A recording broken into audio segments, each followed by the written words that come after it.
இப்போது 1 லிட்டர் எண்ணெய் வாங்குகிறோம். நம்ம 1 லிட்டர் எண்ணெய் வாங்கும்போது அதே அளவு காசுக்கு 100 கிராம் எண்ணெய் அப்போ வாங்கும்போது குவான்டிட்டி கூட இருக்குது, பணம் கம்மியாக இருக்குது அப்படின்னு சொல்லிட்டு நிறையா வீடியோ பார்த்துருக்கோம்.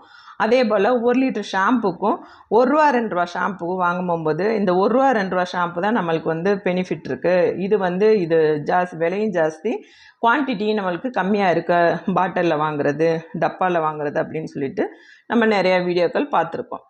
ஆனால் அந்த டப்பாவில் நம்ம வாங்கும்போது அதை யூஸ் பண்ணிவிட்டு தூக்கி கீழே போட்டுருவோம், அது ரீசைக்கிளுக்கு போயிடும். ஆனால் இந்த சாஷையை வாங்கும்போது அது ரீசைக்கிள் ஆகிறதுக்கு கிட்டத்தட்ட 400 வருஷங்கள் எடுத்துக்கிறதான். இப்போ 400 வருஷம் அப்படிங்கும்போது நம்ம ஜெனரேஷனுக்கு நம்ம என்ன கொடுத்துட்டு போகிறோம்? நல்ல தண்ணீரையும் நம்ம கொடுக்க முடியாது. அதே நேரம் சுகாதாரத்தையும் நம்ம நல்லதாக அந்த ஜெனரேஷனுக்கு நம்ம கொடுக்க முடியாது.